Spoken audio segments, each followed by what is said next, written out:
Bonjour mesdames et messieurs. Je suis heureux de vous accueillir pour ce nouveau webinaire proposé par ProSci Europe, anciennement Nexum. Notre sujet du jour porte sur la mobilisation des sponsors d'un projet. Mais de quoi parle-t-on exactement? En matière de gestion de projet, le rôle du sponsor est généralement bien connu. Le sponsor, c'est la personne qui a la responsabilité globale du projet. Il ou elle a pour principale mission de s'assurer que le projet produise des avantages business précis, que ce soit un avantage concurrentiel, une meilleure qualité de produit ou de prestation, une plus grande efficacité organisationnelle, une augmentation de la satisfaction des clients, de nouvelles habitudes conformes à une nouvelle culture, etc., etc. Pour ce faire, il ou elle agit en tant que représentant de la direction de l'organisation et il ou elle joue un rôle de leadership principalement vis-à-vis de l'équipe en charge du projet. C'est-à-dire qu'il ou elle s'assure que le projet avance conformément au calendrier prévu, en respectant le budget alloué, et si l'équipe projet rencontre des obstacles qu'elle ne peut surmonter seule, le sponsor doit intervenir pour lever les obstacles et permettre à l'équipe d'avancer. Au final, le sponsor assure aussi la responsabilité de la conformité du livrable par rapport au cahier des charges, quelle que soit la nature du projet, un logiciel, un nouveau bâtiment, une nouvelle organisation, une nouvelle culture. Mais dans la définition que je viens de donner et que vous connaissez sans doute très bien, si le sponsor du projet ignore le poids de l'impact humain du projet sur ceux qui sont concernés, il aura beau livrer une solution parfaite en termes de conformité technique, de budget et de timing, jamais il ne pourra espérer obtenir 100% des avantages commerciaux attendus. Car tant que les personnes concernées par le projet n'auront pas adopté la solution et qu'elles ne l'utiliseront pas conformément aux attentes de façon durable, la totalité des bénéfices business restera un objectif inatteignable. Ceux ou celles parmi vous qui ont déjà entendu parler de change management savent cela. Mais la question devient alors, qu'entend-on par de la part du, enfin, qu'attend-on de la part du sponsor pour éviter cet inconvénient? Et surtout, quand le sponsor sait que ce qui est attendu de lui ou d'elle, mais ne le fait pas, comment moi, en tant que change manager, puisse l'aider à jouer pleinement ce rôle? C'est ce que vous allez apprendre aujourd'hui dans quelques minutes. Le webinaire sera donné par Vincent Québeuf. Vincent travaille pour ProSci en tant que formateur principal et consultant senior. Il a à son actif de nombreuses missions auprès de clients dans leurs projets de transformation. Parmi nos formateurs, Vincent fait partie des plus expérimentés et à ce titre, il a déjà certifié plus de 2200 praticiens à la méthode ProSci en Change Management. Vincent donne également des cours en conduite du changement à l'Université de Liège en Belgique. Voilà, bienvenue à ceux et celles qui viennent de nous rejoindre et qui essaient de monter dans le train. Ne vous inquiétez pas, le webinaire vient à peine de commencer. Juste avant de céder la parole à Vincent, laissez-moi vous donner quelques détails pratiques qui vous permettront de profiter au mieux de ce webinaire. Alors, tout au long de la session, vous pouvez poser des questions en utilisant l'icône Q&A en bas de la fenêtre Zoom. Voilà, nous y reviendrons dans le dernier quart d'heure de la présentation. Si vous avez des questions d'ordre technique, utilisez le bouton de chat, je suis à votre disposition pour vous aider tant que possible. Durant la session, nous allons utiliser un outil de sondage que vous connaissez sans doute et qui va nous permettre de vous poser quelques questions et d'obtenir vos avis sur certains points qui seront présentés. Cet outil s'appelle Poll Everywhere. Alors, comment est-ce qu'il fonctionne? Vous avez l'explication à l'écran pour vous connecter. Donc, il suffit simplement de vous connecter à www.pollivy.com/nexum au départ d'une nouvelle fenêtre de votre browser ou depuis votre smartphone, comme indiqué à l'écran. Depuis votre téléphone portable, vous pouvez aussi scanner le QR code qui s'affiche. C'est relativement facile. Vous arriverez directement sur le site web et directement dans la bonne room. Voilà.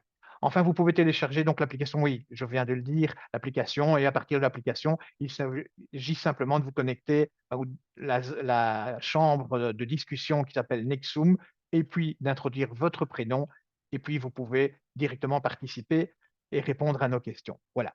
Alors, pendant que vous vous connectez à Paul Evriwa, laissez-moi répéter brièvement ce que vous allez apprendre aujourd'hui. Vous savez, ou vous avez compris combien le rôle du sponsor est important dans, dans un projet de changement réussi. Selon les études de ProSci, d'ailleurs, c'est même le facteur de succès le plus important.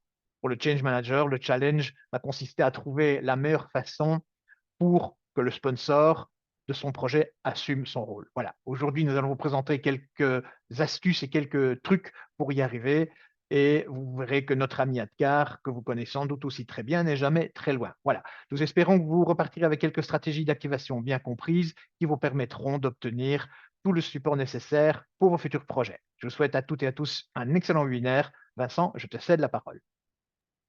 Merci Renaud, merci pour cette excellente introduction et bienvenue à tous dans ce webinaire dans lequel nous allons découvrir quelques idées pour activer vos sponsors. Je veux dire pour faire en sorte que les sponsors fassent plus que juste prendre des décisions, pour faire en sorte que les sponsors se mettent véritablement en mode action, de se comporter en acteur, en véritable acteur du changement, plutôt que de se limiter à signer des chartes de projet ou des factures, bien sûr.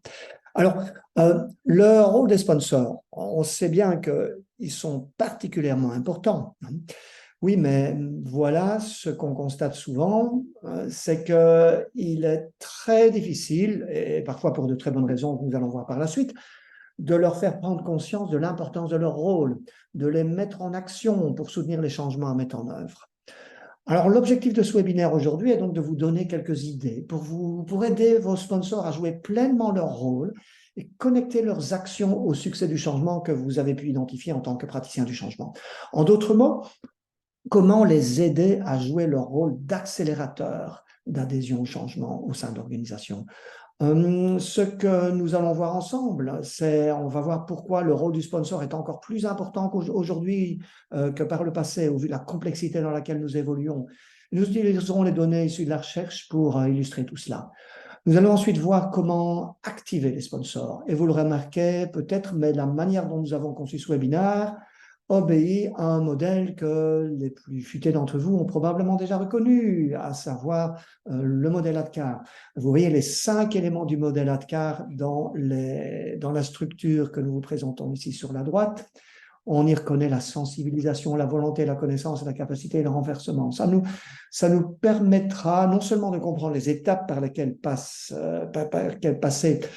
pour mettre en place un changement avec succès, mais aussi de mettre en place des actions adaptées pour aider un individu à avancer dans le changement.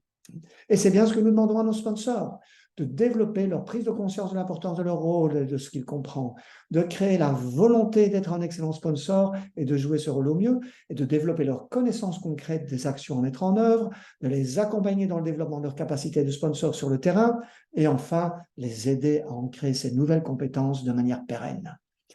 C'est une nouvelle manière d'appréhender le rôle du sponsor, mais nous allons l'envisager sous cet angle et j'espère que ça vous donnera des billes concrètes pour avancer. Alors, les sponsors, si je pars de la recherche de ProSci, dans toutes les études de ProSci, depuis donc 98, ce qui fait donc un quart de siècle, chaque fois que la question était posée, quel a été le principal facteur de succès des changements, eh bien, ce qui est toujours venu en numéro 1, c'était un sponsorship actif et visible de la part des dirigeants. Et nous voyons, quand nous voyons ces données de recherche, nous voyons qu'il y a une corrélation directe entre la qualité et l'intensité du sponsorship et le succès du projet. Concrètement, ça veut dire que plus le sponsorship sera efficace, actif et visible tout au long du projet, plus les chances d'atteindre, voire de dépasser les résultats attendus sont élevées. Vous voyez que seul un petit tiers des projets pour lesquels le sponsorship est déclaré comme étant très inefficace ont atteint ou dépassé leurs objectifs. Un peu plus de la moitié des projets ayant un sponsorship moyennement efficace ont atteint ou dépassé les objectifs, et nous montons à 73% des projets avec un sponsorship très efficace. C'est donc pas négligeable. Et une fois de plus, la qualité, l'intensité du sponsorship va être le facteur principal du succès du projet. Et pour ça, j'aimerais me tourner vers vous et vous poser la question. Là, je vois que certains ont déjà commencé à y répondre puisqu'il apparaît sur le poll IV. Un mot qui décrit l'importance du sponsor. Alors attention, je vois le. Si vous désirez mettre plusieurs mots, eh bien, faites-le avec un tiret entre les mots. Comme ça, la plateforme reconnaît que c'est un mot. L'importance des sponsors. Je lis décider. Oui, décider, bien sûr, décider, mais en fait, c'est bien plus que décider. Le sponsor doit prendre des décisions pour piloter le projet efficacement, mais il va devoir faire beaucoup plus que ça.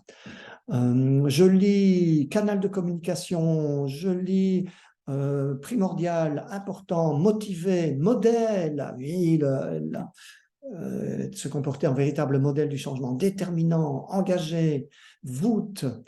Donc, ce qui commence à apparaître ici avec ce nuage de mots, engagement prend de l'importance, c'est en fait une synthèse sur le fait que le sponsorship est critique dans le cadre des changements à mener. C'est ce qui va générer et maintenir de l'engagement. C'est ce qui va débloquer les situations difficiles. C'est ce qui va permettre de donner une orientation à l'action de tous et donner envie de participer au changement, donner l'impulsion pour accepter de sortir de sa zone de confort et adopter de nouvelles manières de faire ou de nouveaux comportements. C'est ce qui nous aide à comprendre qui nous sommes en termes d'organisation, où nous souhaitons aller ensemble et le trajet qu'il va nous falloir accomplir. C'est pour toutes ces raisons que le sponsorship est si important. Merci en tout cas pour ce merveilleux nuage de mots et gardez votre plateforme ouverte. Nous l'utiliserons encore, bien sûr. Et nous allons voir maintenant que le sponsorship est d'autant plus important dans l'environnement actuel de complexité dans lequel nous évoluons. Alors, comme j'ai dit, ProSci a identifié le sponsorship comme le facteur numéro 1 du succès dans le changement et c'est encore plus vrai aujourd'hui. Pensez à la rapidité avec laquelle nous implémentons les changements. Ça fait toute la différence aujourd'hui. La vitesse à laquelle nous devons changer, la taille des changements, les périmètres touchés dans l'entreprise sont sans aucune mesure avec ce que nous avons connu par le passé. Les changements deviennent de plus en plus itératifs. Si la pandémie a évidemment été une rupture forte qui a nécessité une adaptation à marche forcée, les changements sont maintenant de plus en plus itératifs et rapides du fait du manque de visibilité que nous pouvons avoir à long terme. Nous ne voyons plus les changements à 5 ou 10 kilomètres devant, nous voyons juste jusqu'au prochain tournant. Et ça demande un soutien fort de la part des leaders au sein des organisations. Nous sentons encore les remous des adaptations à marche forcée que nous avons dû faire pendant la pandémie sur l'adaptation de nos processus, de nos savoir-faire, de nos habitudes de travail, des opérations au quotidien. Là aussi, il a fallu un sponsorship fort. Et les changements sur le lieu de travail avec les modes de travail hybrides demandent aux leaders et aux managers de complètement repenser la manière dont les équipes sont managées et pilotées. Ça demande également un sponsorship fort auprès des populations impactées. Ceux qui demandent de ne pas prendre en compte les attentes de flexibilité et de souplesse attendues par les collaborateurs vont rencontrer de réelles difficultés.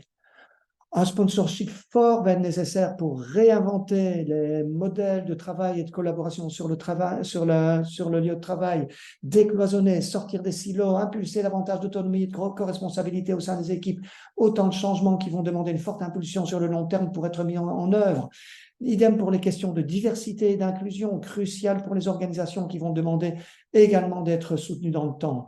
Nous savons en effet que plus nous sommes inclusifs, plus nous embrassons la diversité, plus nous avons de chances de trouver des solutions innovantes et efficaces face aux défis que nous avons à gérer. Et la manière dont sont gérés les changements a clairement un impact sur la rétention de nos talents. Vous connaissez ce nouveau phénomène de la grande démission. Nous devons garder les talents, nous devons tenir compte de l'attractivité des organisations. Un changement mal géré entraîne souvent le départ des salariés les plus talentueux qui vont facilement trouver un job ailleurs. Le mode de travail hybride mêlant présentiel et distanciel représente un vrai challenge pour des sponsors qui doivent complètement revoir leur mode de communication présentiel et à distance, qui ne peuvent plus soutenir les équipes de la même manière qu'avant.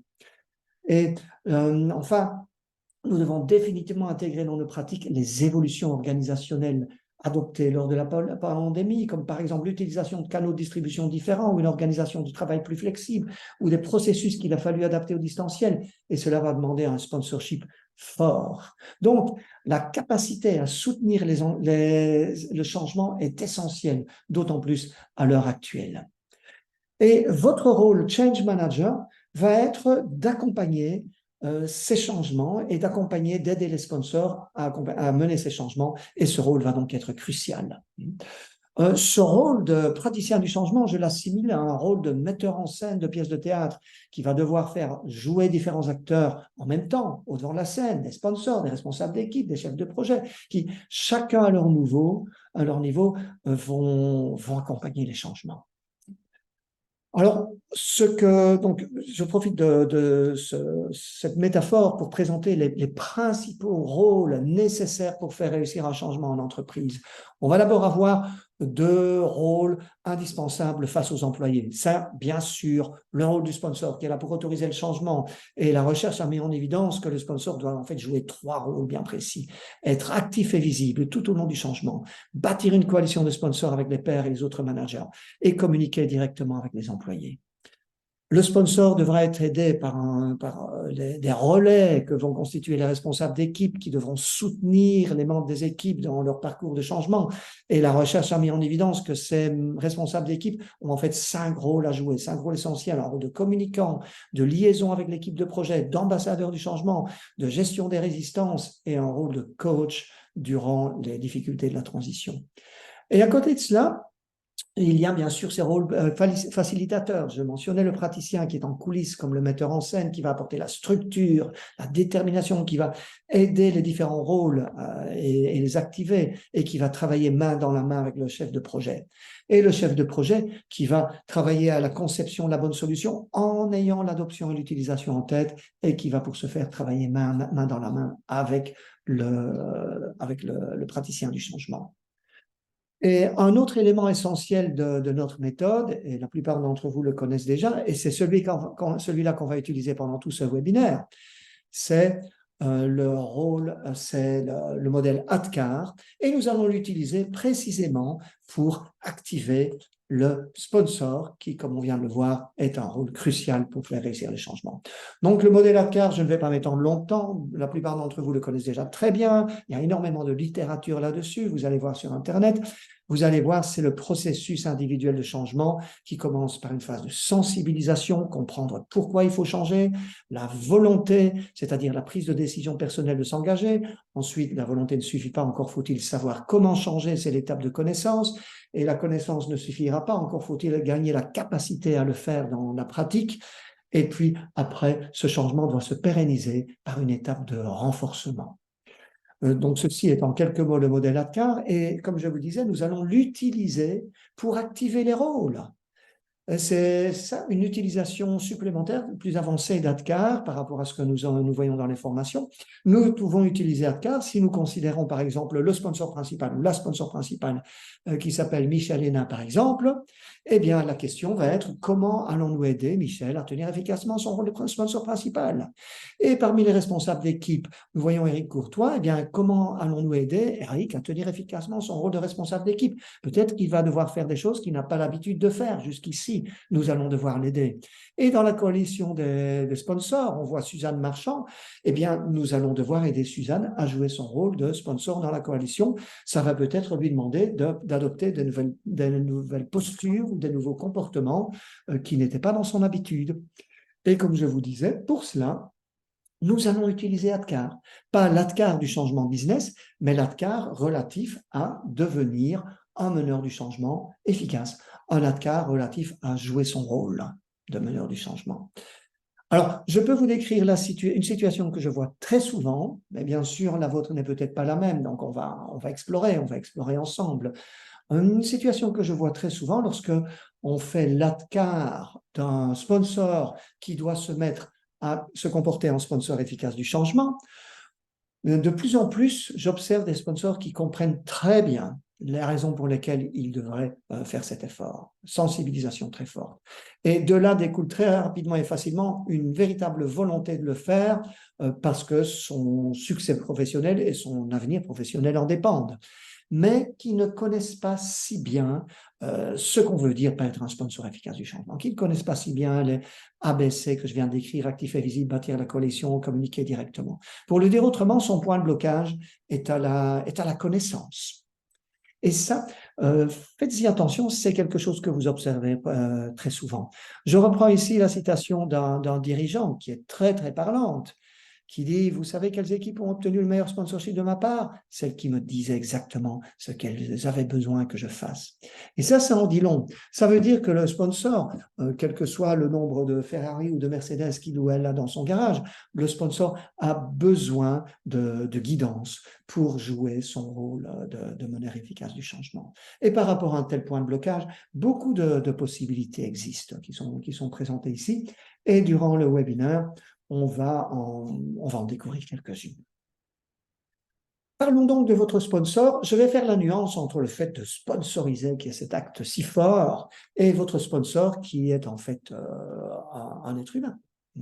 Sponsoriser, ce que ça veut dire, comme on l'a vu précédemment, c'est de maximiser les chances d'obtention des résultats attendus d'une initiative spécifique de changement, en jouant ces trois rôles bien précis, d'être actif et visible tout au long du projet, de bâtir des coalitions pour le changement et de communiquer directement avec les employés. Mais votre sponsor, c'est en fait un être humain. C'est une personne avec ses craintes, ses espoirs, ses enjeux personnels et professionnels. C'est donc quelqu'un avec ses aspirations, ses compétences, ses limites aussi, et qui va endosser ce rôle. Et il est souvent nécessaire de changer notre manière de regarder notre sponsor, de l'envisager sous l'angle humain plutôt que sous l'angle de son rôle, afin de voir quel levier activer pour mieux l'accompagner. Donc, à l'occasion, prenez un peu de temps, posez-vous la question de la personne que vous avez en face de vous, de la connaissance que vous avez de ses enjeux, de ses difficultés, de ses forces par rapport au rôle et de la meilleure manière dont vous pouvez l'aider. Donc, là où je vais en venir, c'est que le sponsor, c'est une personne. Je vous invite, tous, on va regarder ça. Ne prenons pas la plateforme Polyvie, mais ouvrez votre fenêtre de conversation, votre fenêtre de chat, et je vous invite à entrer dans la fenêtre de conversation le prénom de votre sponsor. Prenons donc une fenêtre comme ça, je serais ravi d'entendre. Je lis Arnaud, Olivier, Kate, Verle, Muriel, Pauline, Nicolas, Fabrice. Continuez. Sébastien, Pascal, Patrick, Kate, Nolwenn, Alexandre. Tout ça, ce sont les noms de vos sponsors. Vous voyez, Nico aussi, Martin, Bruno, ici on n'en finira pas. Là où je veux en venir, toutes ces personnes qui jouent ce rôle d'amplifier les résultats attendus, ce sont des êtres humains, des personnes qui vont avoir besoin de votre aide pour réussir. Merci pour ça. Donc, si on regarde le rôle de sponsor, la partie sponsorisée, c'est un verbe et ça comprend ce que votre sponsor doit faire avec l'acronyme ABC, actif et visible, bâtir une coalition, communiquer. Afin de l'aider à être plus efficace, nous allons utiliser l'acronyme ADKAR que vous connaissez bien, puisque nous nous adressons à une personne.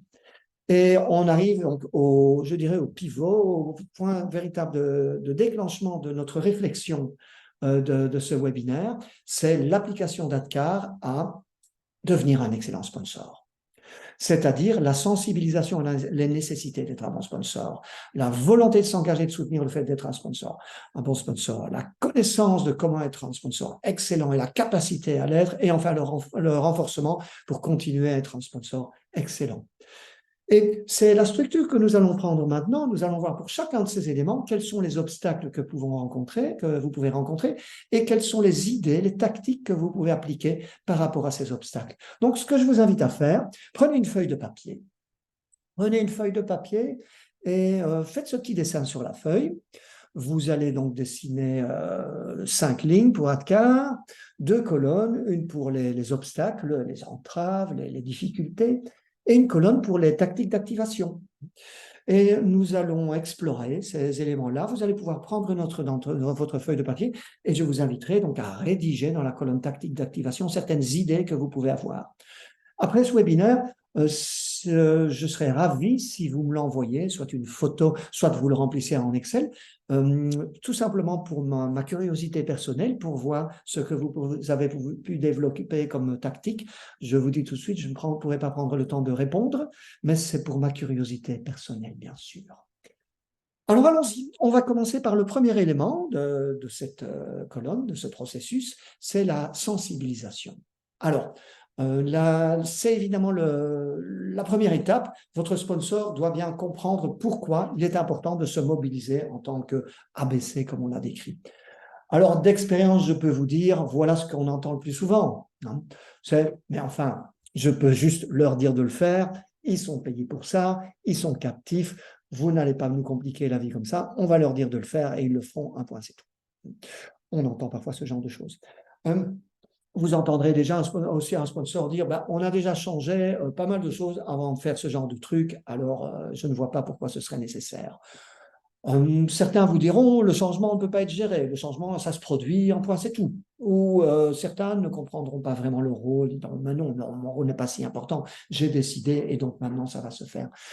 Tout ça, ce sont des obstacles auxquels vous pouvez être confronté lorsque vous avez votre conversation avec un sponsor.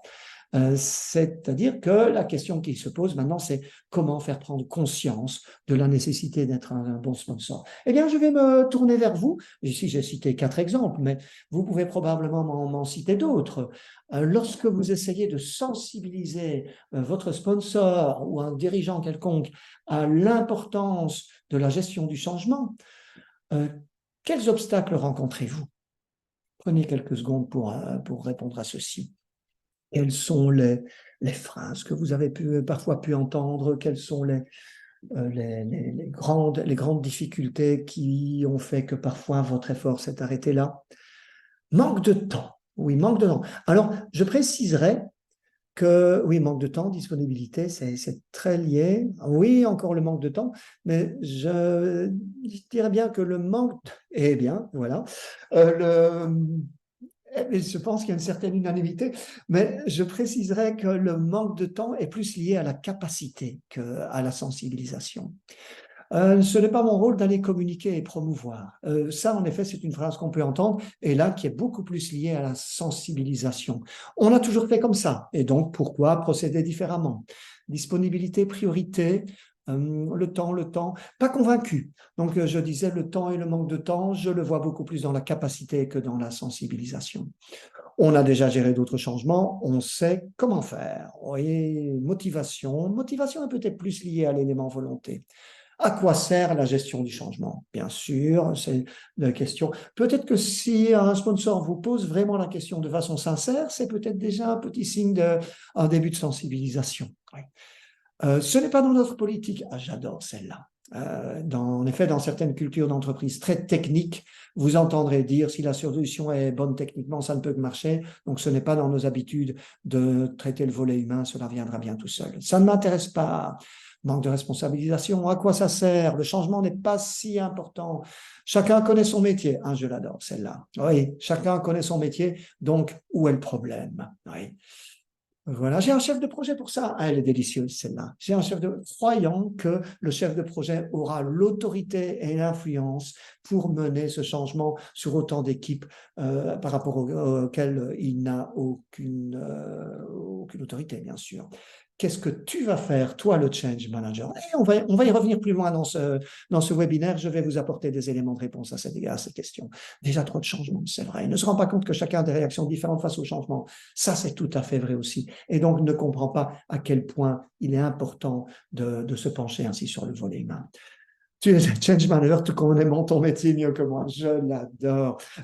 Eh bien, on va apporter des éléments de réponse à cela durant ce webinaire. Merci en tout cas pour ça. Si je peux passer à voilà.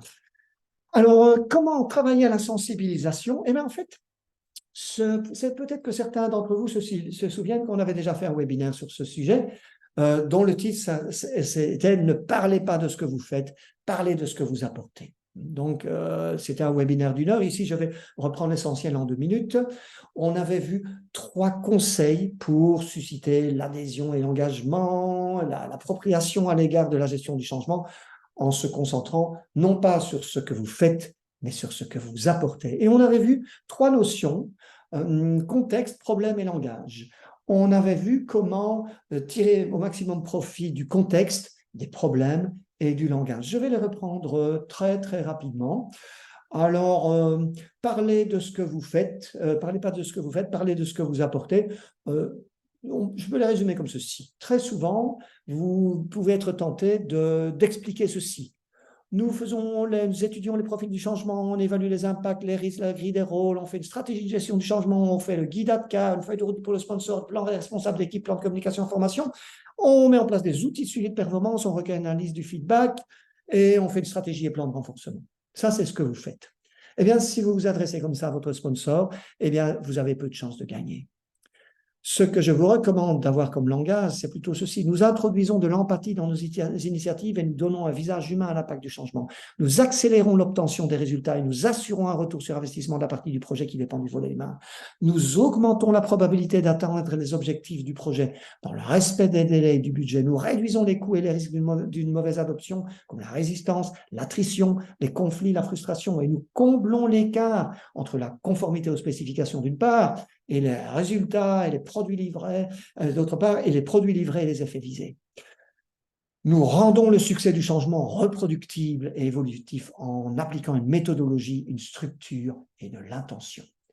Donc, ça, c'est le langage que vous pouvez prendre. Donc, parlons maintenant du contexte. J'ai parlé donc de contexte, de problème et de langage. Alors, le contexte, je vais reprendre une citation, peut-être avant ceci, encore un dernier mot pour expliquer ça. Ce que j'entends souvent, c'est je réalise des évaluations d'état de préparation au changement, je complète les analyses d'impact, j'élabore des stratégies, je crée des plans de gestion du changement et je soutiens l'intégration dans les plans de projet. Trop de change managers décrivent leur métier comme celui-là. Pensez plutôt à ceci. Je nous aide à saisir la part des bénéfices du projet qui dépend du fait que les collaborateurs vont adopter et utiliser cette solution. C'est tout un autre langage.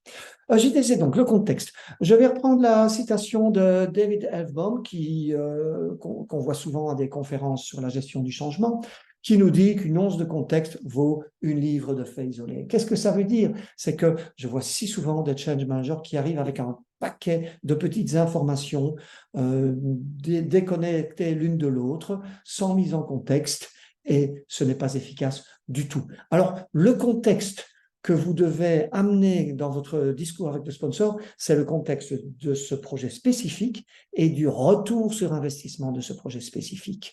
Qu'est-ce que je veux dire par ici? C'est que le ROI, alors le ROI, c'est pas le règlement d'ordre intérieur, hein, c'est le Return on Investment, c'est le retour sur investissement de la gestion du changement.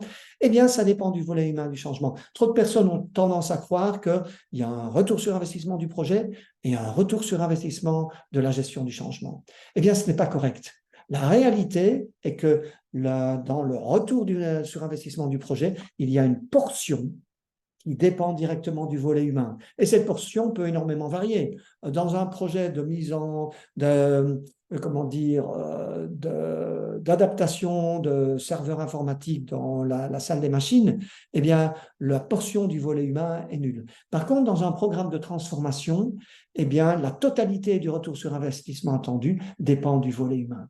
En fonction des projets, vous pouvez vous poser la question, donc, quel pourcentage des bénéfices attendus dépend du volet humain, dépend du fait que les gens vont changer. Et ça, c'est une question que vous devez explorer avec votre sponsor. Vous devez lui poser la question, pour ce projet, mon cher sponsor, quel pourcentage des résultats globaux dépend de l'adoption et de l'utilisation du changement par les employés? Vous allez, par exemple, dans la conversation, réaliser que lorsqu'on a installé la solution, on a déjà 30% des bénéfices, mais que les 70% restants viendront de l'adoption. Et ainsi, le sponsor se rend bien compte que 70% des bénéfices qu'il souhaite obtenir dépendent de l'adoption et de l'utilisation. Alors, si vous voulez taquiner un petit peu votre sponsor, vous pouvez continuer avec cette question-ci, qui va être « et quel pourcentage de notre budget, quel pourcentage du budget de ce projet est dédié à mener l'adoption et l'utilisation ?» Et c'est là qu'on va réaliser qu'il y a 500 € pour des tapis de souris et des tasses de café. À ce moment-là, vous pouvez très probablement gagner la sensibilisation du sponsor. Donc ça, c'est la mise en contexte. L'élément suivant, c'est tirer profit des problèmes. Le problème du sponsor n'est pas qu'il a besoin de gestion du changement. Le problème du sponsor est qu'il veut obtenir les bénéfices attendus.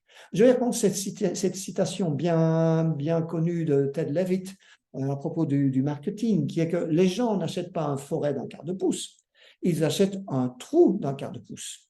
Donc, il faut étudier le trou, pas le forêt. Le forêt n'est que la solution pour le trou. Donc, avec le sponsor, vous n'allez pas parler de gestion du changement. Vous allez parler de son problème, et son problème, c'est l'obtention des bénéfices. Et vous pouvez utiliser une liste comme celle-ci. Ceci est une tentative d'inventaire des conséquences et des coûts et des risques d'une faible adoption, d'une faible utilisation. Vous pouvez utiliser des éléments de langage ici. Une anecdote qu'on aime rapporter, c'est celle d'un directeur qui avait vu ceci, qui l'a imprimé, qu'il a posé sur la table, il a pris son stabilo et il a mis en fluo tous les éléments comment dire, qui suscitaient le plus son attention, qui répondaient le plus à son problème, l'attrition, le retard de planning, la perte de productivité, l'absence de résultats, la résistance, le scepticisme. Il avait identifié ça et il avait dit, eh bien oui, là, je comprends pourquoi je dois veiller à l'adoption et à l'utilisation pour me protéger de ces problèmes-là. Le point suivant, c'est le langage. Vous devez avoir le bon langage vis-à-vis du sponsor. Donc, j'aime toujours bien reprendre cette citation de Mandela. Si vous parlez à un homme dans une langue et qu'il comprend, vous atteignez sa tête. Mais si vous parlez dans sa propre langue, vous atteignez son cœur. Et la langue, ce n'est pas français, anglais, allemand, etc. C'est un comptable ne parle pas la même langue qu'un directeur exécutif ou qu'une personne de l'ARH, et ainsi de suite.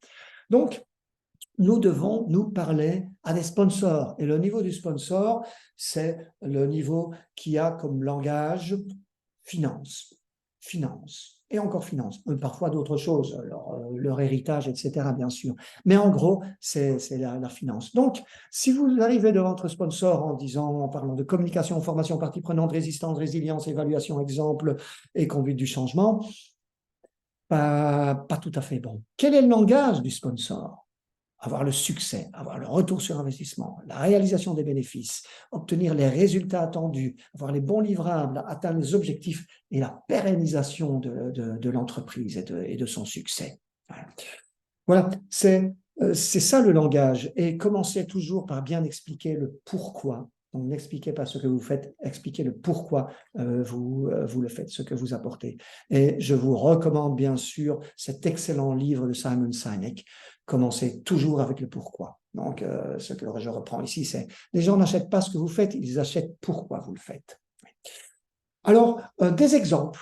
Je peux vous donner des exemples ici, on ne va pas les citer tous bien sûr, mais ça vient de sessions qu'on a eues, des ateliers qu'on a eus avec des équipes de change manager, et vous voyez des exemples de verbatim, de langage que vous pouvez utiliser avec un sponsor pour parler de ce que vous apportez plutôt que parler de ce que vous faites. Alors, j'en introduirai un dernier que j'aime beaucoup et que si certains d'entre vous décident de l'appliquer, eh bien, je vous invite à m'envoyer un petit message pour me dire l'effet que ça a donné. La métaphore est la suivante, c'est que la gestion du changement, pour un changement, c'est comme de l'eau sur un toboggan aquatique. Vous voyez, vous avez tous déjà fréquenté des piscines tropicales avec ce super toboggan, avec vos enfants ou autres. Et imaginez, vous descendez ce toboggan et il y a de l'eau qui coule. Eh bien, l'eau qui coule, c'est l'excellente métaphore de la gestion du changement. C'est-à-dire que vous pourrez très bien descendre ce toboggan sans avoir l'eau qui coule. Eh bien, croyez-moi pas, ça va vous prendre beaucoup plus de temps et ça va être beaucoup plus douloureux. Vous voyez ce que je veux dire?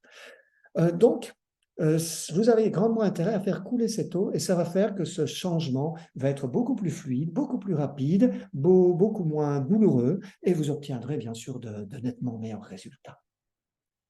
Donc, je vous invite à l'essayer, bien sûr. Donc, pour terminer cette partie sur la sensibilisation, voici donc quelques conseils que vous pouvez utiliser pour remplir votre colonne de droite dans votre feuille sur la partie sensibilisation. Identifier, prioriser le retour sur investissement qui dépend du volet humain des projets, qui dépend du fait que les gens vont changer.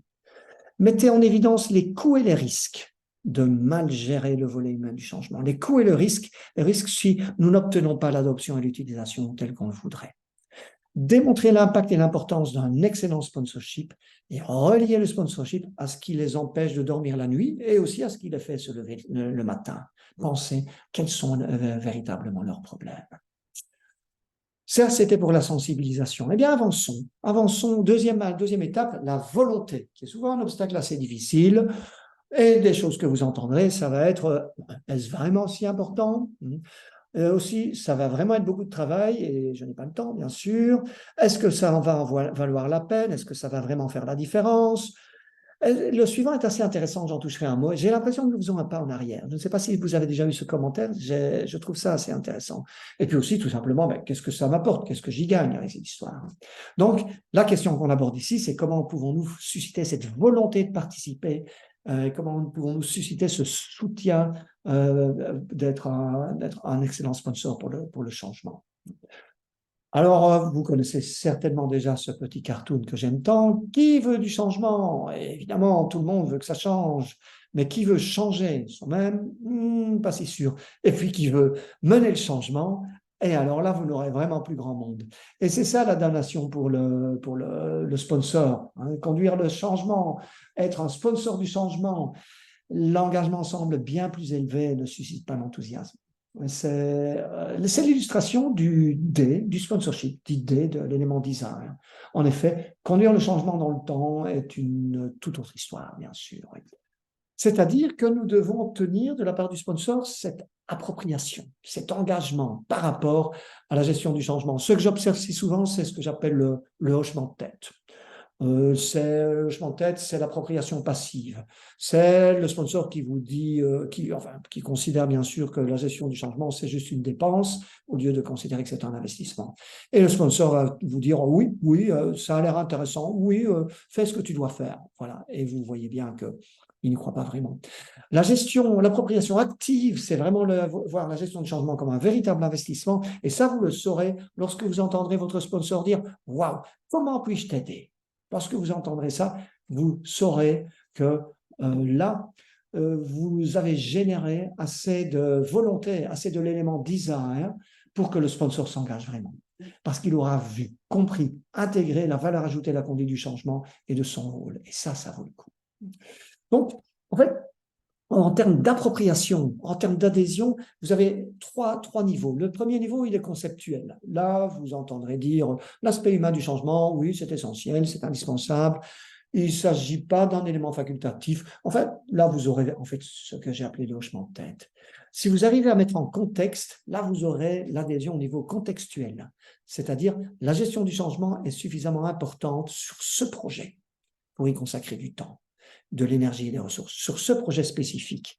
Et si le sponsor comprend cela, eh bien là, vous allez voir les ressources qui vont commencer à apparaître. On aura dépassé le niveau du hochement de tête. Et pour l'adhésion contractuelle, vous direz, vous jouez un rôle clé pour favoriser l'adoption et nous avons besoin que vous preniez ce rôle. Et là, c'est véritablement l'activation du rôle pour exécuter les activités des plans de gestion du changement. Ce sont des éléments que vous devez parcourir pour créer ce niveau d'adhésion. Je vous avais promis de parler un petit peu plus longuement de cette notion de retour dans le temps. Voilà ce qui se passe. Vous reconnaissez ici un processus de changement. On parle de la raison du changement, on parle de l'état actuel, on va au travers de la transition et va vers cet état futur pour obtenir le succès. On va voir le volet technique et le volet humain pour cela. Eh bien, ce qui se fait, c'est que lorsque le projet est lancé, eh bien, le sponsor a déjà passé des mois, peut-être même plus d'un an, à bien réfléchir avec d'autres dirigeants à quel sera l'état futur. Et lui, il est mentalement entièrement dans l'état futur. Et puis, le projet est en cours et l'équipe de projet est déjà dans l'état de transition. Mais les collaborateurs impactés, ils sont toujours bien ancrés dans l'état actuel. Et donc là, il y a véritablement un décalage. Et lorsque vous expliquez au sponsor qu'il doit se mettre à expliquer aux collaborateurs la raison du changement, l'état actuel, les difficultés qu'on rencontre à l'état actuel, et donc ce qu'il faut faire, ce qu'il faut entamer, eh bien le sponsor, il va vous dire, mais enfin, c'est un retour en arrière, puisque le sponsor, lui, il est déjà entièrement dans l'état futur. C'est un phénomène assez intéressant. Donc, vous devrez avoir cette conversation avec le sponsor pour accompagner ce retour en arrière nécessaire pour se réenraciner dans l'état actuel, qui est le registre à utiliser avec les collaborateurs impactés, bien sûr. Donc, pour la partie activer la volonté, les principaux conseils sont de vérifier qu'il y a bien une prise de conscience suffisante de la nécessité de la gestion du changement et du sponsorship. Alors, faites passer la gestion du changement du statut de dépense à celui d'investissement, afin d'atteindre un investissement pour atteindre les résultats pour lesquels ils se sont déjà engagés. Ce sont leurs résultats. Investissement pour ça. Et construisez avec eux les 3 niveaux d'engagement. Vous commencez par le conceptuel, certes, et puis vous mettez en contexte et vous contractualisez. Et enfin, comme je viens de le dire, vous soutenez le retour en arrière nécessaire à un sponsor pour se réenraciner dans l'état actuel vis-à-vis des collaborateurs. Alors, on avance, on passe aux connaissances. Lorsque le sponsor a dit, je comprends pourquoi il faut se comporter en meneur efficace du changement et qu'il affiche l'engagement à le faire, eh bien, les obstacles que vous pouvez rencontrer, c'est oui, mais de toute façon, j'ai déjà fait beaucoup de changements auparavant, je connais très bien ça. Ou alors, qu'allez-vous encore m'apprendre cette fois-ci? Ou alors certains vont dire, moi j'ai déjà signé la charte de projet, j'ai signé le contrat avec le contractant principal, j'ai déjà fait mon travail. Et puis aussi, ce que vous entendez, c'est pas de souci, j'ai le consultant principal, il va faire toutes les tâches qui me sont assignées et il fera ça très bien. Donc, quand vous entendez toutes ces choses-là, vous savez que vous avez vraiment un défi pour activer la connaissance, pour être un excellent sponsor. Alors, parlons donc de ces éléments de connaissance. Ça veut dire quoi être un excellent sponsor? Je vais vous demander, peut-être avant de reprendre les concepts ici, de donner votre avis. Donnez votre avis ici sur votre sponsor. Voilà. Vous considérez votre sponsor du projet sur lequel vous travaillez et vous allez simplement rentrer un chiffre de 1 à 10, donc un nombre de 1 à 10. Et sur cette échelle, je vous demande d'évaluer la compréhension que votre sponsor a de son rôle. Je parle bien de la compréhension du rôle. On est sur l'élément connaissance, knowledge, l'élément connaissance.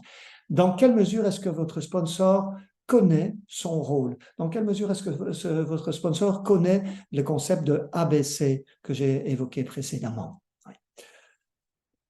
On voit, donc vous le savez probablement, lorsqu'un chiffre est plus grand, c'est qu'il a été rentré plus de fois par un plus grand nombre de personnes. Et on voit une majorité autour des 3, 4, 5, 6. Ce qu'on peut qualifier de connaissances plutôt moyennes. Il semble que la réponse la plus fréquente ici est le 6. Et ensuite, on voit le 5, 4 et 3. Donc, c'est quand même une connaissance moyenne à faible. Donc, vous avez également cet obstacle-ci. Eh bien, voyons donc ensemble ces éléments de connaissance. Le premier, c'était celui que j'avais mentionné, le ABC. Le A, c'est être actif et visible tout au long du projet. B, bâtir la coalition de sponsors. Et C, communiquer directement avec les employés. Autre élément essentiel de connaissance, c'est le fait que le sponsor, ce n'est pas juste un titre, c'est un rôle et c'est des responsabilités.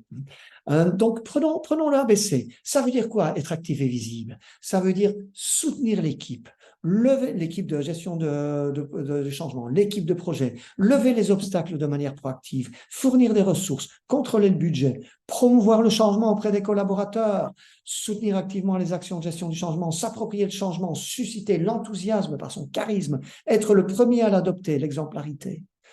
La coalition de soutien, qu'est-ce que ça veut dire? Ça veut dire on va identifier pour chaque équipe impactée qui sont les responsables de ces équipes et qui sont les responsables de ces responsables, et ainsi de suite jusqu'au niveau du sponsor principal et même au-delà, et voir dans quelle mesure ces parties prenantes soutiennent véritablement ce changement ou pas.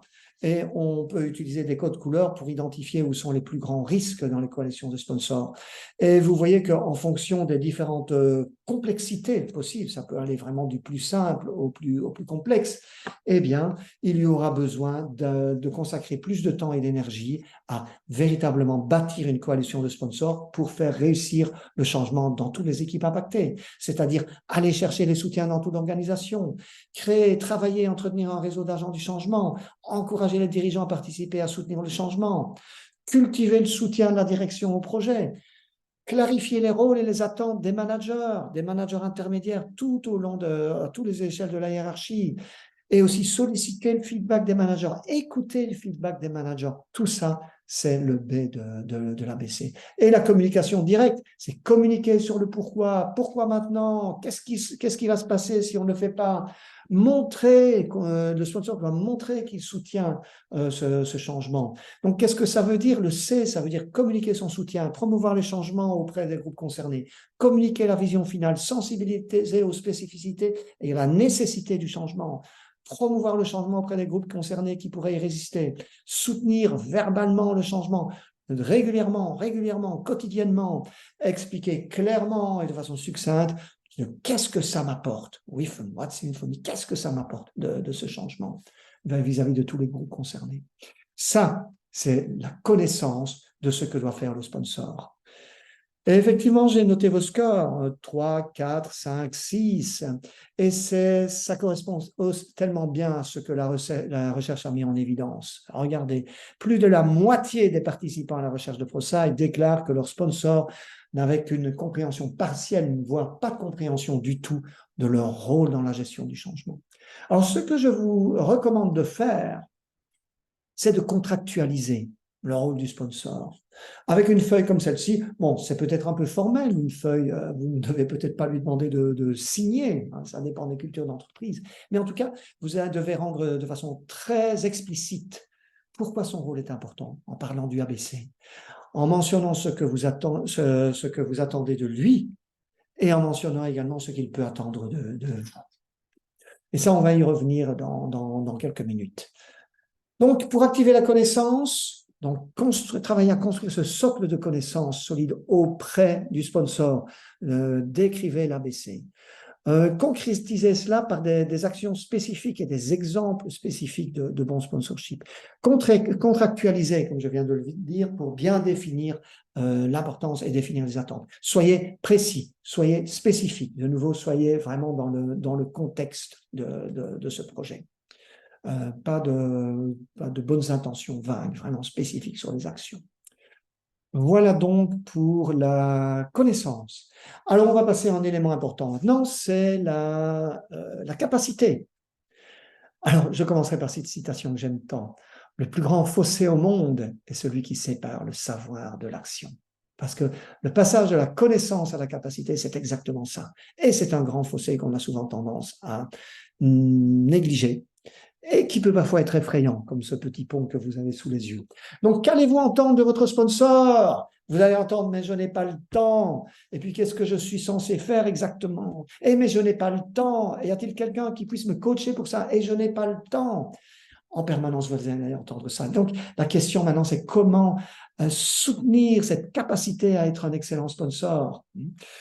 Eh bien, même chose, petite question. Dites-moi également dans le Polyvie, quels sont les obstacles que vous avez rencontrés le plus souvent pour la capacité des sponsors? Évidemment, j'ai déjà noté dans notre tout premier sondage, tout au début de l'heure, que beaucoup avaient mentionné manque de temps. Donc ça, c'est tout à fait correct. Mais si vous en avez d'autres, n'hésitez pas. Avez-vous rencontré d'autres difficultés que juste le manque de temps?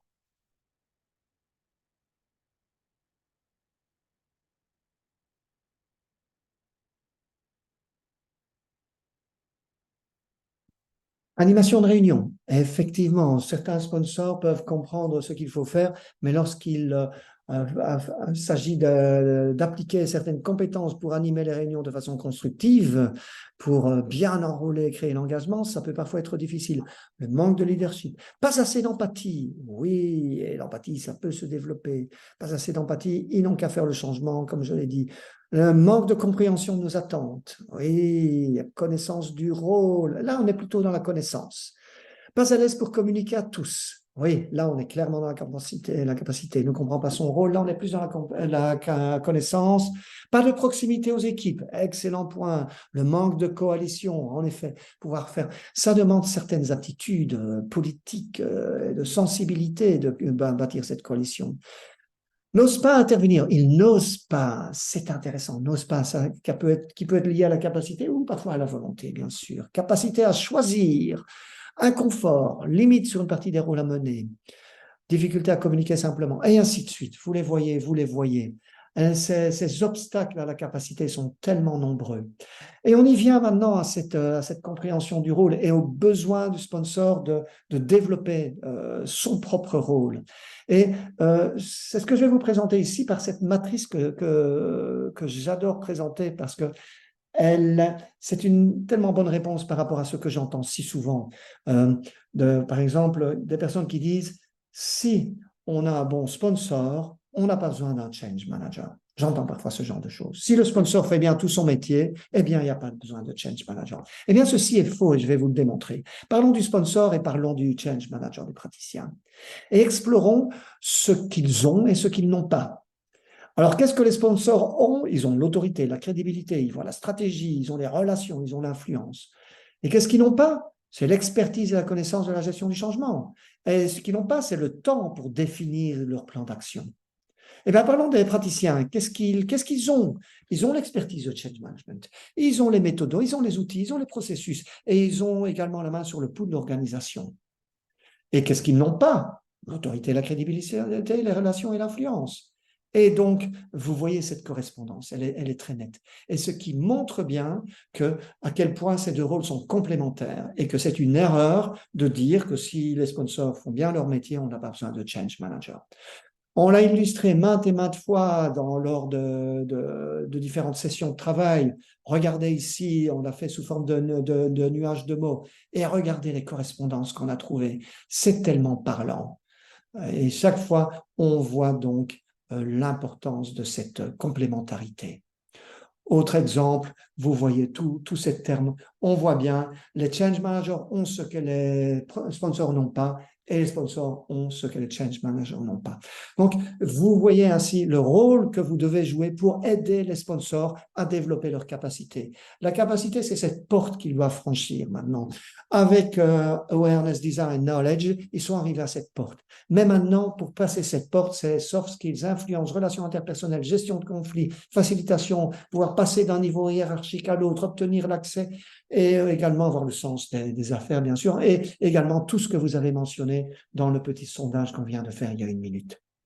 Et pour terminer cette partie sur la capacité, je terminerai par un petit jeu de mots en anglais, si vous me permettez. Le ability, le plus important, c'est availability. C'est en effet la disponibilité, comme vous l'avez mentionné. Donc, pour activer la capacité, comprenez, naviguez dans la relation symbiotique de la matrice sponsor-praticien qu'on vient de développer sous vos yeux. Rendez les activités du sponsor aussi faciles à réaliser que possible pour augmenter la probabilité qu'elles aient lieu. Tirez parti des nouvelles capacités et opportunités du lieu de travail hybride, bien sûr, et relevez de manière proactive ce défi du temps. Je n'ai pas le temps, je n'ai pas le temps, je n'ai pas le temps. Il nous reste le renforcement. Il nous reste quelques minutes pour le renforcement. Les obstacles, je ne pense pas que ça ait vraiment compté après coup. Nous aurions fait le changement de toute façon. Intéressant, je suis sûr. Je suis déjà sur la partie suivante, sur le changement suivant. Et également la question, c'était bien, c'était OK ce que j'ai fait là. Donc, comment apporter le renforcement pour continuer à être un excellent sponsor? Je vais introduire rapidement quelques notions. De renforcement, c'est ce qu'on applique lorsque le changement est là. Ici, si vous voyez une ligne du temps, bien sûr. Le renforcement, ça sert à répondre aux questions. Est-ce qu'on a obtenu les bénéfices attendus? Est-ce que l'adoption et l'utilisation se produisent? Est-ce qu'on a fait la gestion du changement correctement? Le renforcement, c'est souvent dire merci, même vis-à-vis d'un sponsor, il faut pouvoir le faire. Et donc, pour activer le renforcement, ce que vous devez faire, c'est suivre, examiner les performances sur ces trois dimensions, organisationnelle, individuelle et de la gestion du changement. Montrer l'impact du changement, montrer l'impact de leur présentation, de leurs interventions, de leur posture et exprimer votre gratitude. Comme on l'a dit, vos sponsors, ce sont des personnes. Dites-leur merci. Merci pour les efforts qu'ils ont accomplis de mieux gérer ce changement, mieux mener ce changement. Relier la qualité de leur sponsorship à ce qui les empêche de dormir et à ce qui les fait se lever le matin. Voilà, donc ainsi nous avons parcouru, de façon rapide bien sûr, nous n'avons qu'une heure, comment activer vos sponsors. Et vous avez vu que vous devez les regarder au travers de lunettes ADKAR, et pour chaque élément d'ADKAR, nous avons découvert des obstacles, des entraves et quelques idées de tactiques. Juste pour conclure, je peux vous montrer une petite analyse intéressante que j'ai faite sur base de la recherche de ProSci. Ceci, ce que vous voyez sous les yeux, c'est les défis les plus fréquents des sponsors, les difficultés qu'on a le plus souvent observées, avec une fréquence de ces difficultés venant de la recherche. Vous voyez que la difficulté la plus fréquente, dans 55% des cas, 55% des cas, c'est que le sponsor n'avait pas le temps. Et j'ai fait un mapping de ces difficultés à Adcar. Et ça peut vous aider et également à trouver les points de blocage et à trouver les meilleures tactiques. À manquer de temps, c'est certainement lié à la capacité au renforcement. À sous-estimer l'impact, c'est résolument une question de sensibilisation de pourquoi il faut faire la gestion du changement. À déléguer son rôle, c'est une question de sensibilisation, mais aussi de manque de connaissance de l'ABC. Pas prêt à assumer le rôle requis, sensibilisation et volonté, n'était pas au bon niveau pour être efficace, c'est lié à la capacité, à quitter ou à être remplacé pendant le projet, on touche la capacité peut-être plus au niveau organisationnel et n'a pas soutenu, c'est certainement la volonté et aussi le renforcement. Voilà donc, après cette petite réflexion, la conclusion, comme on l'a vu, thème après thème, élément de quart après élément de quart, quelques conseils, évidemment, vous en tirerez ce qui est le plus approprié pour votre projet spécifique et votre sponsor spécifique, bien sûr. Et nous sommes arrivés ainsi à la conclusion qui est, oui, nous savons tous que les sponsors sont importants, mais nous devons trouver les moyens de leur faire faire ce qui est nécessaire pour soutenir l'adoption et la réussite du changement. Et la clé pour ça, elle est dans Adcar. Et donc, je pense qu'il nous reste encore 2 minutes pour des questions éventuelles. Oui, merci Vincent. Il y a eu beaucoup d'activités dans le chat et déjà beaucoup de remerciements. Quelqu'un faisait une suggestion que je trouvais intéressante et que je voulais peut-être partager. C'est quand on décide, quand on démarre un projet au départ, on établit aussi à un moment donné des règles de gouvernance et qu'une bonne idée serait peut-être dans les règles de gouvernance d'inclure le rôle du sponsor. Voilà, parce que ça permettrait probablement justement d'entrée de jeu de figer ce rôle et de le confirmer. Voilà. Oui, Euh, alors je dirais, ce n'est pas une question, c'est une bonne idée. oui, Euh, oui, voilà, non, non, bien sûr, et c'est pour ça que je voulais le partager. Donc effectivement, ça C'est n'est pas plus vraiment qu'une une bonne idée, question. oui, c'est une bonne pratique. Voilà. Très souvent, Euh, dans un projet, en tout cas dans les projets complexes, on a effectivement une description de gouvernance avec la description des rôles. Allez voir cette description du rôle du sponsor dans la gouvernance. Vous y trouverez beaucoup de choses liées au fait de présider à la table du comité de pilotage et la prise de décision pour piloter le projet. Mais peut-être que vous constaterez qu'on n'y voit rien par rapport à l'ABC. Et là, c'est une bonne façon d'intervenir. Oui. alors, parmi les questions qui ont été posées, il y en a une qui faisait, qui revenait sur la multiplication des projets, puisqu'on est dans une économie dans laquelle la gestion de projet prend de plus en plus de place. Et donc, il arrive évidemment souvent qu'un sponsor soit amené à gérer de nombreux projets, et parfois de trop nombreux projets, et donc son implication au niveau de chaque projet se réduit. Oui. Euh, Sa capacité, en tout cas, atteint ses limites. Qu'est-ce qu'on peut suggérer dans ce genre de Oui. situation? Oui, alors là, il y a 2 niveaux. Le premier niveau, il est purement organisationnel et dans la gestion de portfolio. C'est-à-dire d'avoir le courage au plus haut niveau de l'organisation de pouvoir dire ces projets-là, on les lance pas directement, mais on est obligé d'attendre parce qu'on est saturé. Ça, c'est vraiment le niveau du leadership organisationnel. Et puis, il y a un deuxième niveau qui est le niveau du sponsor lui-même pour l'aider à gérer son temps. Si le sponsor a très peu de disponibilité, eh bien alors là, le change manager a un rôle très important à jouer pour identifier les moments les plus cruciaux. Peut-être que le sponsor ne doit pas apparaître tous les jours et à tous les événements, etc. Mais le change manager peut aider à trouver les moments où on gagnera le plus de points en termes d'engagement. Et évidemment, préparer les slides du sponsor et préparer les messages clés. Et finalement, le sponsor doit apparaître 10 minutes ici, 15 minutes là-bas, à des moments plus espacés, ce qui permet au sponsor d'être le plus efficace possible en lui prenant le moins de temps possible. Un autre élément extrêmement important dans ces situations-là, si on a vraiment des difficultés de disponibilité du sponsor, c'est d'arriver à se baser encore plus sur la coalition de sponsors. si le sponsor principal a moins de temps pour bien expliquer le pourquoi du changement, eh bien peut-être que les directeurs de chaque entité impactée peuvent consacrer un petit peu plus de temps à expliquer le pourquoi du changement. Donc, il peut y avoir moyen de répartir mieux la charge entre le sponsor principal et ceux de la coalition. Ok, très bien. Bah, écoute, merci beaucoup. Je vois qu'il est déjà Oui. 14h02, donc j'imagine que la plupart d'entre vous ont des obligations, voire d'autres réunions. Donc, bah, il me reste d'abord à te remercier, Vincent, de nouveau pour avoir animé ce webinaire. Et je vois que dans le chat, les messages de remerciement continuent d'arriver. Voilà. Merci à vous tous, évidemment, d'avoir été présents avec nous aujourd'hui. Si vous avez encore des questions qui restent en suspens, mais n'hésitez pas à me les envoyer. Vous avez mon adresse mail puisque c'est moi qui envoie les invitations. Alors, je vais me permettre, juste avant que vous quittiez, de vous poser quelques questions. Alors, j'ai préparé un petit questionnaire, voilà, et je vais le lancer, voilà, ce qui vous permettra d'y répondre pendant que je termine. Voilà, juste pour vous dire que l'enregistrement du webinaire ainsi que les slides seront mis à votre disposition sur notre site web dès la semaine prochaine. Vous recevrez aussi un mail de fin de session, il vous sera envoyé lundi et vous aurez dans ce mail le lien direct vers l'enregistrement et vers le lieu où vous pouvez télécharger les slides. Voilà. Ben, sachez que si vous voulez être tenu au courant de nos prochains webinaires, mais aussi de nos publications, je vous invite simplement à vous inscrire à notre newsletter. Elle est exclusivement utilisée pour vous communiquer nos événements futurs. Et à ce sujet, je vous signale que le prochain webinaire se tiendra le 13 octobre. Le thème du jour sera une introduction à la gestion du changement agile. Vous savez qu'un nombre grandissant de projets se gère justement en mode agile et ce contexte particulier nécessite d'adopter ou d'adapter sa pratique à de la conduite du changement parce que voilà, on est dans un contexte quand même très particulier et la conduite du changement doit justement s'adapter. Un autre aspect est que quand on change le mode de gestion de projet du mode waterfall vers le mode agile, c'est en lui-même aussi un gros changement qui nécessite un accompagnement qui est souvent, enfin que souvent on a tendance à sous-estimer. Voilà.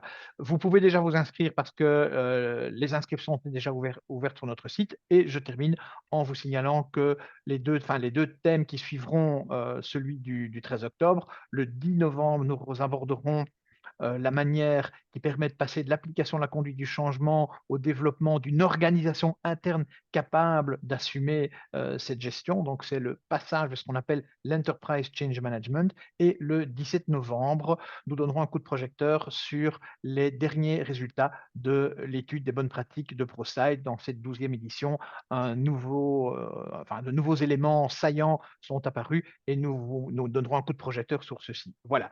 Ces deux derniers webinaires, en revanche, ne sont pas encore ouverts. Ils le seront dans les prochaines semaines. Donc, gardez un œil sur notre site web. Évidemment, si vous êtes inscrit à notre newsletter, vous recevrez les invitations. Voilà. Il ne me reste plus qu'à vous souhaiter un excellent week-end, une excellente fin de journée et à vous remercier tous de votre présence très enthousiaste. Au revoir et à bientôt.